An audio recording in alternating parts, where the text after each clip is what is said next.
Alright, y'all, man. Why LiAngelo Ball will never make the NBA. He will be benched at UCLA, man. That's not how I feel, but that's how he feels. We're going to see what he has to say to support this, man. I'm going to get into the video, but before we get it started, as always, smack that like button and hit the subscribe button if you guys are new to the channel. Also, comment some more stuff you guys want to see me react to, and let me know what you guys thought of the video, man.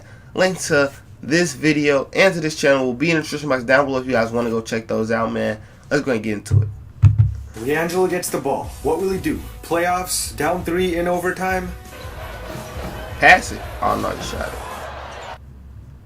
Absolute disaster. And before we start, to put it simply, let's assume LeVar Ball looks at the Ball Bros as bags of money. Lonzo Ball? Yeah. LaMelo Ball? Yeah. LiAngelo He on Ball? that. No. No. He on that. LiAngelo is quite easily the worst out of the three. LiAngelo is the second worst defender of the Bang Bros. Ball Bros. And don't get me wrong about the LeVar Ball thing. He very much cares for and loves his kids. For the money.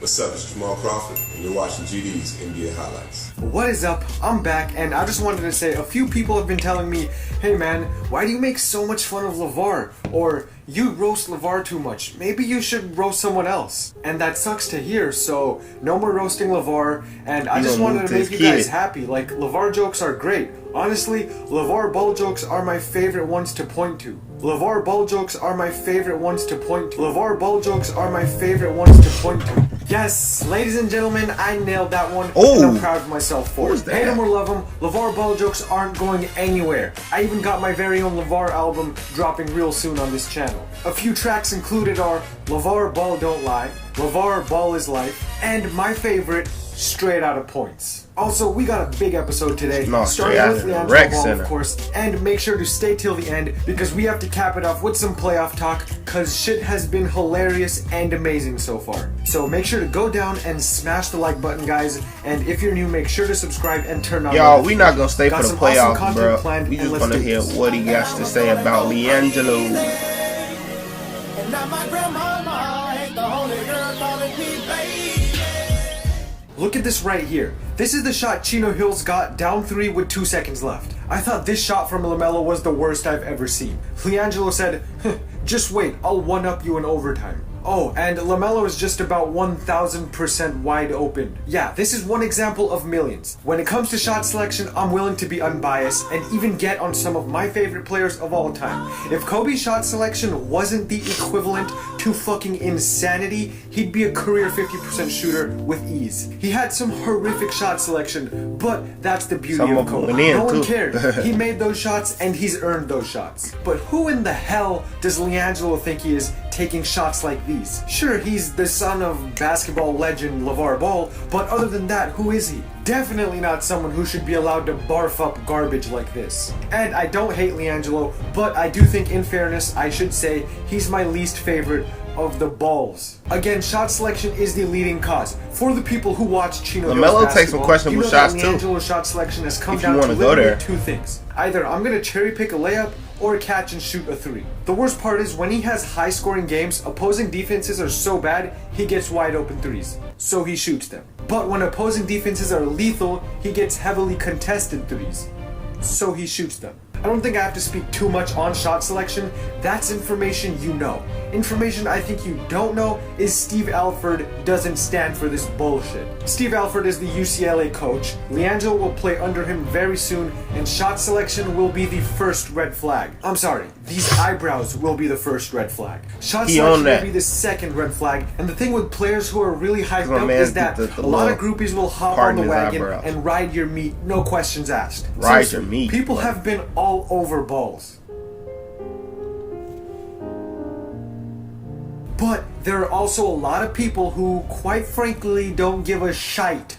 I don't think the UCLA coaching staff is quite as enamored with the brothers as other people may be. And when it comes to LiAngelo in particular, I'm definitely not. Before we move on to the next topic, I just want to say people definitely disagree with me up till now. So listen, here's what it's gonna take. One day you're gonna play pickup basketball and there will be a LiAngelo type player. So by the end of the game, as you've touched the ball about 3 times and have accumulated roughly 2 shot attempts, while the other dude chucked 35 3-pointers, you're gonna agree with me pretty heavily. I've been there. I know. So just you wait on it. Thought that I was gonna go crazy. And now my grandmama ain't the only girl calling me baby. Listen closely as LiAngelo distributes his cancer to the basket.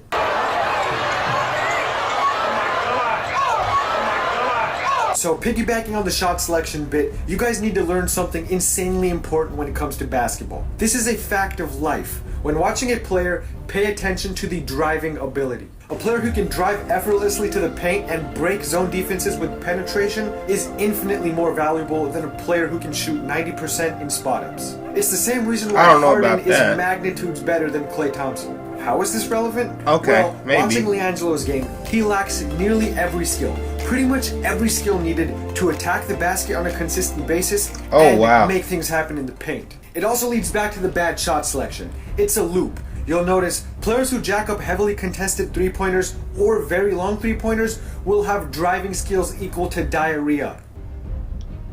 That's a little bit childish, but just no talent attacking the basket, and this is basically the situation Jello finds himself in.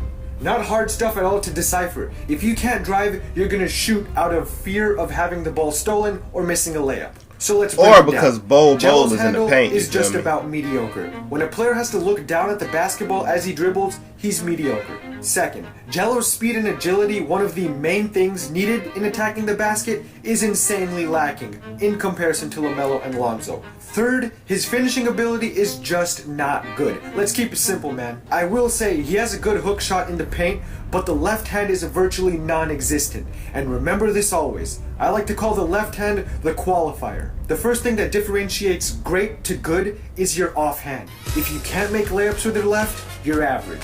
If you can't go behind the back and convert with your left, you're average. If you can't shoot a turnaround left-handed 3 with one hand as the shot clock expires, you're fucking trash. Okay, in seriousness, the point here is LiAngelo doesn't have the pure fundamental base that is needed to excel in college or the NBA. He's also not as young as LaMelo, and I think even LaMelo is more skilled. Lonzo is definitely more skilled. Anyways, the next topic will be the most important, but I want to talk about some funny shit. Some real funny shit I've been seeing. Comparisons to Carmelo and Paul Pierce. The only thing LiAngelo has in common with Melo is that he too looks like he'd impregnate a New York stripper. Oh fuck, too soon? For real though, he does.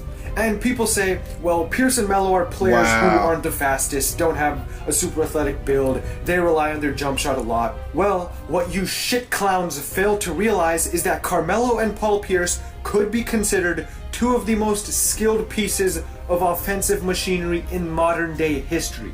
The amount of skill and arsenal they have can't even be calculated. Counter moves for counter moves that would literally make your head spin. Only thing LiAngelo seems to have is a lethal spot-up 3-pointer and a set of fruity eyebrows.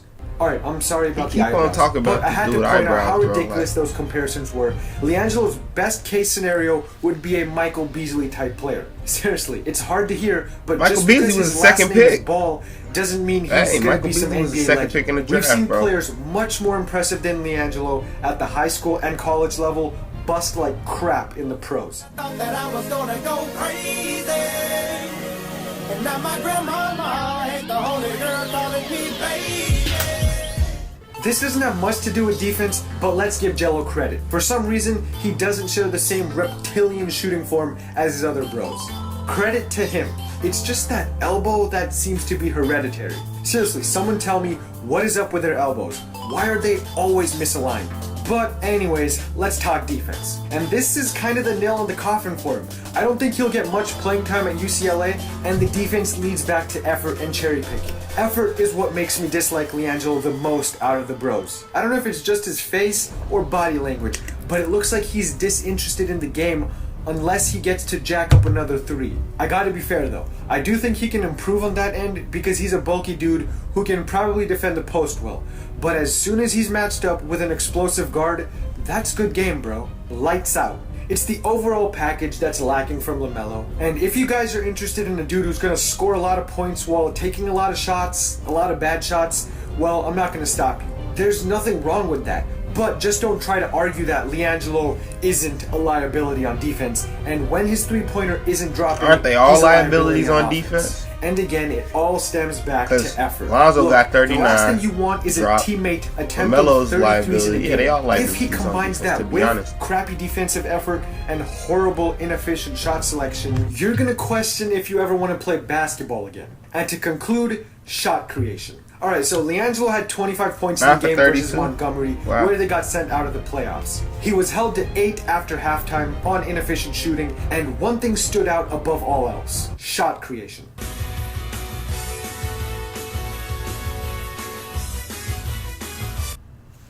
So look, when it comes to the playoffs, here's what's beautiful. Games slow down. Defenses tighten up. It all comes down to you, the defender, and the hoop. 2 minutes left, on the road, here's the ball. Go get a bucket. That's the beauty of the postseason. That's what's needed in the postseason. If you don't have that isolation assassin, you're just not gonna win. That being said, LiAngelo's shot creation is just terrible. Creating a shot falls under the same category as attacking the basket. When you attack, you either create a layup or a wide open three-pointer for a teammate. When you're isolated on the wing, how is your triple threat action? Can you create separation to score effectively? Tons of questions which Jello has no answers for. It's not because he's some arrogant prick that he shoots so many awful three-pointers. He's given himself no other viable option. The only thing left in his arsenal is to attempt an off-balance contested three. Go back and look at every champion the NBA has had. Every single team had a dude who could get you buckets like muscle memory. Jello won't have the best time in the UCLA offense. Well, but anyways, he said champion. now for the best part. The Magic's, okay. Yeah, we're not gonna stay for the NBA playoffs, because we already know what's happening, man. But if you guys did enjoy the video, go ahead and smack that like button and hit the subscribe button. Also, comment some stuff you guys want to see me react to, and let me know what you guys thought of the video, man. Link to this channel and to this video will be in the description box down below if you guys want to go check those out, man. And other than that, till next time, guys, being boy Squints, we gone.